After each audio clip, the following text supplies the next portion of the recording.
okay. I hope everybody can hear me, and I hope that my voice holds out. I'm getting a cold, but I'd like to just explain to you how a physical chemist gets corrupted or else saved, depending upon how you look at it. So I'm going to be talking about gels for art conservation. You can read the rest of it there. But this is really about serendipity.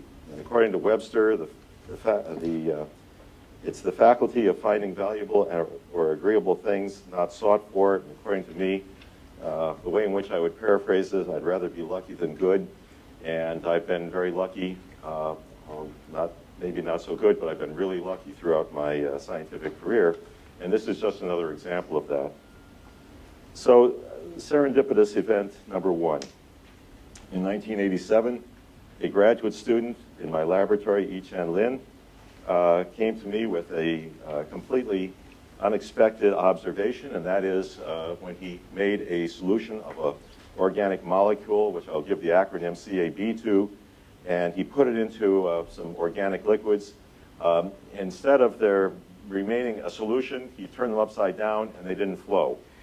And we had no idea what was going on, but eventually what we figured out was that we were making a nano network, a self-assembled fibrillar network and of these molecules, and it was encapsulating the liquid component. And what I'm showing you here are cryo scanning electron micrographs of those networks, and then one of the fibers that was derived from it. Well, that led to a different line of research that I had been in before that, and that led to serendipitous discovery number 2 in 2001, when Matthew George in my laboratory discovered because, oops, there's a problem here. I use a PC, and I don't know, there's some things missing here, but I will just continue on.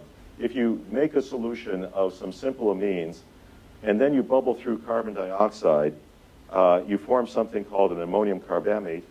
And the difference is that in the case of the ammonium carbamate, you have very strong interactions. It's like having magnets that are holding the molecules together, versus if you just look at the amines, the interactions are very weak.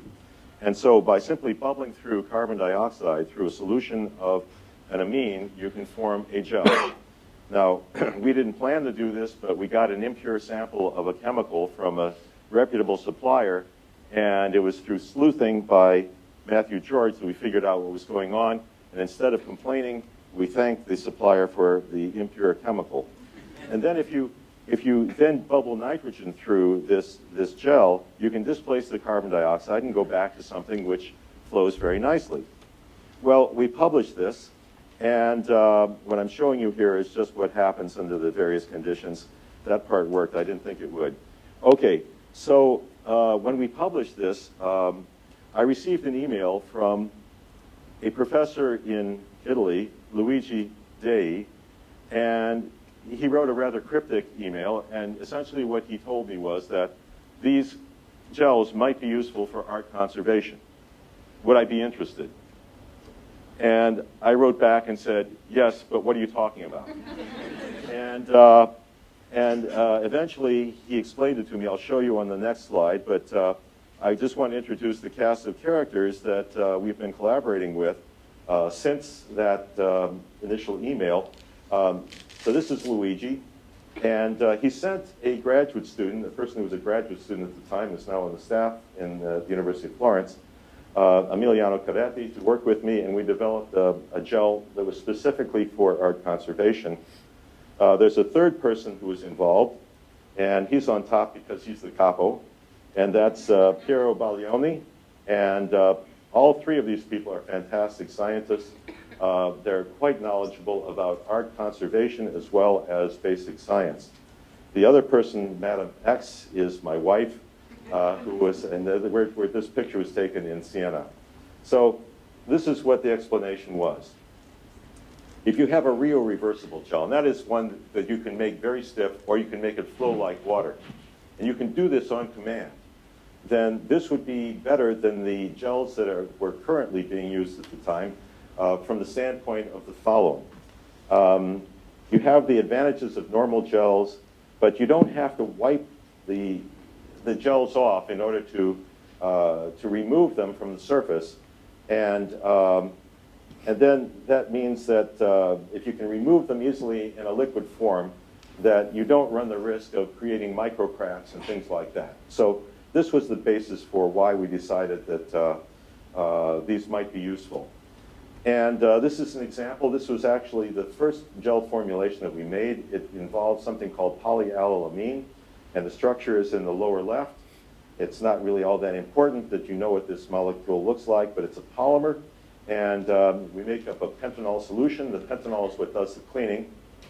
And then you bubble through carbon dioxide, and you can see what happens.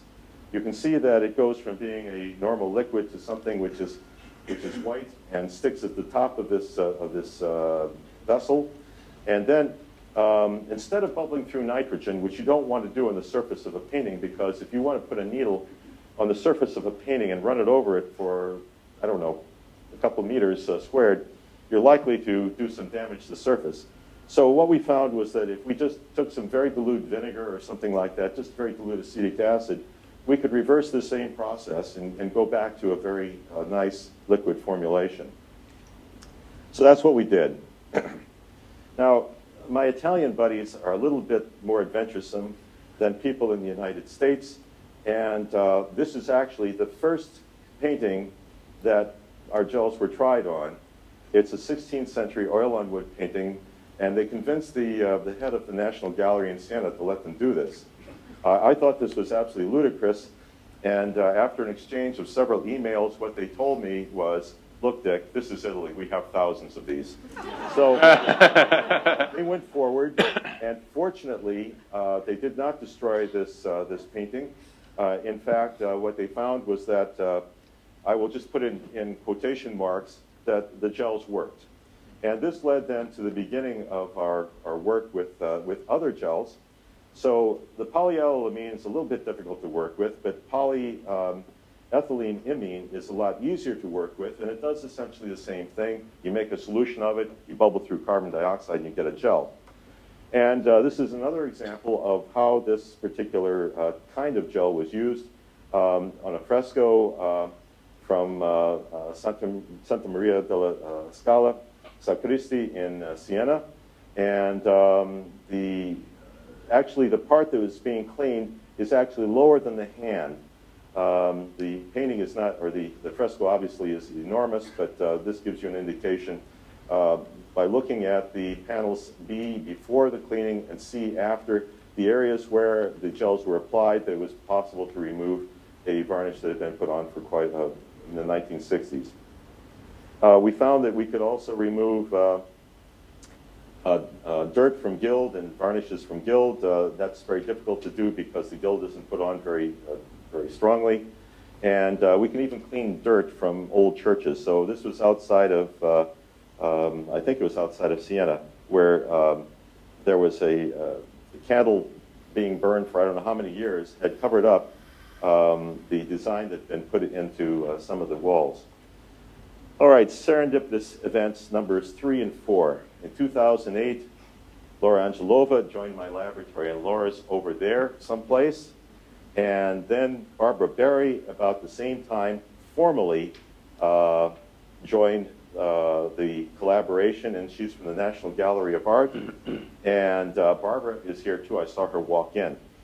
So this is a really wonderful collaboration as far as I'm concerned. It's now just not between Florence and my laboratory. It's also with the National Gallery of Art.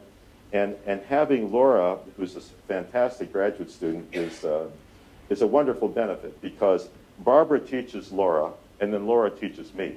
So I get this sort of through a conduit who's very, very good. And Kristen is a conservator who has done some of the cleaning that I'll be talking about at the end of this talk. So the next thing that we decided to do was move to a different area, the area in which I will call them peelable gels. And those were gels that you could actually just lift right off the surface. And they have the right consistency. We can make them in various kinds of consistencies, but the one which seems to be very useful are those which are peelable. And this is made with something which is pretty common, polyvinyl alcohol and borax, borate ions. You can buy these things over the counter. They're non-toxic, and so it's a nice combination. But the nuance that we put in here was that we were putting in organic liquids, and those are needed in many cleaning applications. So what I'm showing you here with this metal spatula on the blue background is one of these gels being lifted off the surface.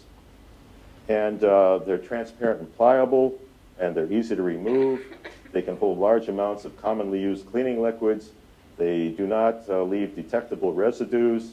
They confine the cleaning to the precise area where they're applied, and they reduce solvent penetration into paint layers, and that's something that's important.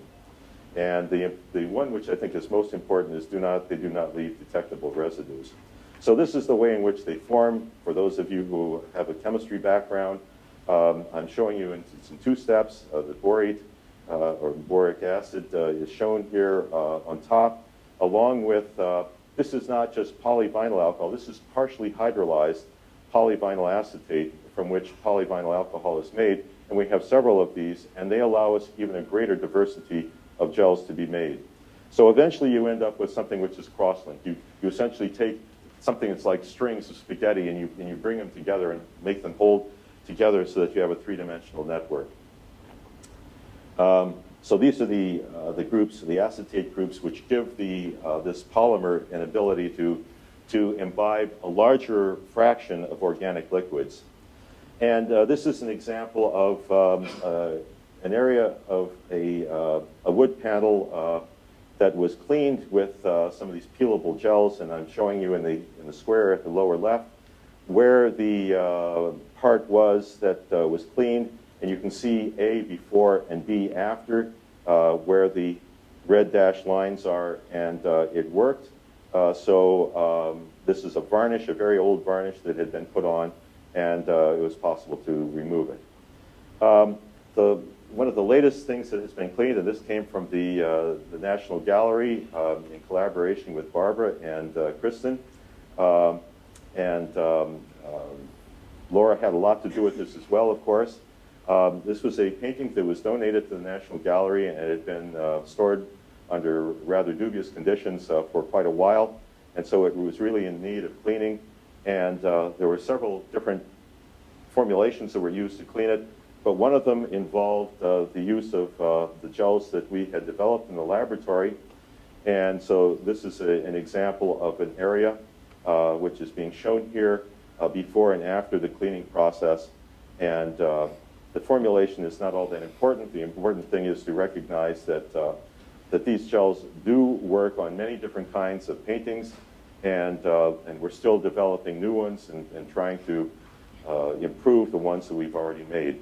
So I think I'm going to stop here. There are a couple more things that I was going to, that I could talk about, but I don't think I will. I think that's probably enough to give you a flavor for what we're doing. Thank you.